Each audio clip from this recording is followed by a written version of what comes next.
દેવેન અને શીલા એક સારા શહેરમાં રહેતા હતા. સ્વતંત્ર જિંદગી હતી બંનેની.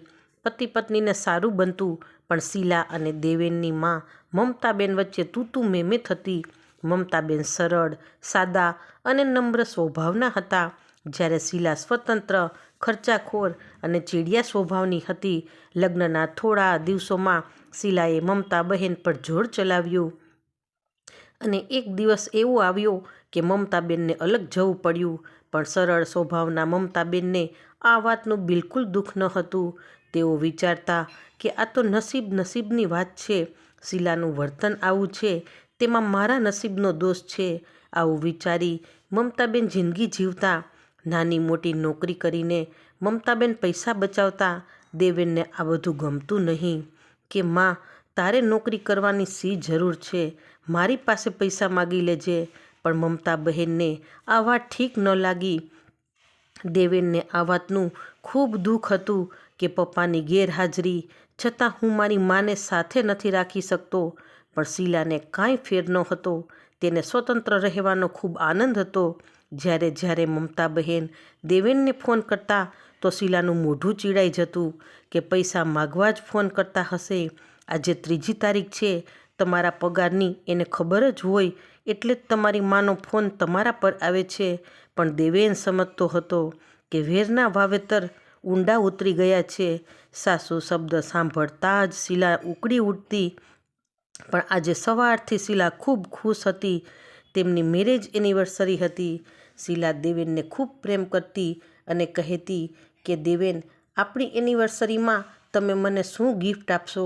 મારે ખૂબ શોપિંગ કરવી છે, ફરવા જવું છે, સારી હોટલમાં જમવા જવું છે.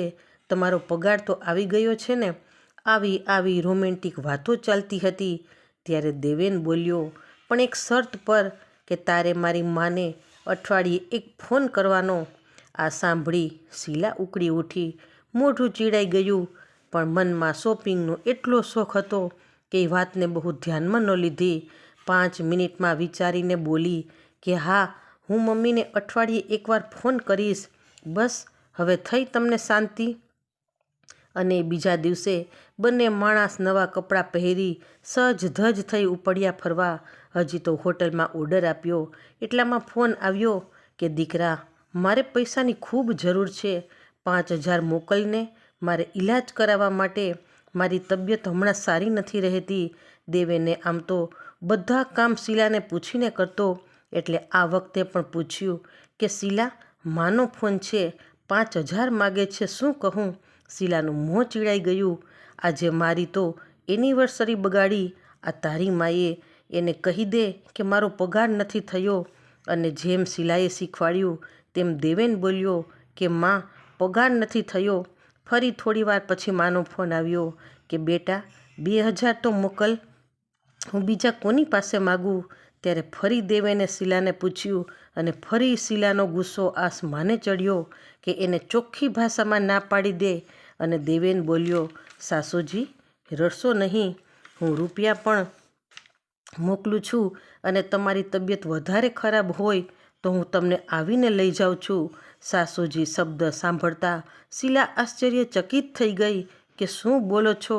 ત્યારે દેવેન બોલ્યો કે શીલા, મારા મમ્મીનો નહીં પણ તારા મમ્મીનો ફોન છે અને હું તારા મમ્મીને આપણી ઘરે લઈ આવું છું, કેમ કે હું તેને પણ માં સમજું છું. શીલાને ખૂબ અફસોસ થયો કે અરર, આ મારી માને માં સમજે છે અને હું તેની માં સામે આવું વર્તન કરું છું. થોડી વારમાં શીલાની આંખમાં આંસુ આવી ગયા. પોતાની માની તબિયત પૂછવાને બદલે સીધો તેના સાસુ મમતાબેનને ફોન કર્યો અને ખબર અંતર પૂછવા લાગી. રડતા રડતા મમતાબેન પાસે માફી માગી અને મમ્મીજી, તમારે હવે એકલા રહેવું નથી, અમે કાલે જ તમને લેવા આવીએ છીએ. તો જોયું ને ફ્રેન્ડ્સ, કે દેવેનનું સારું વર્તન આજે ફરી ઘરમાં ખુશીનું વાતાવરણ બની ગયું. તો ફ્રેન્ડ્સ, તમને આ સ્ટોરીમાં કેટલી સચ્ચાઈ લાગે છે? જો સ્ટોરી સારી લાગે તો like, share and subscribe. Thanks for watching.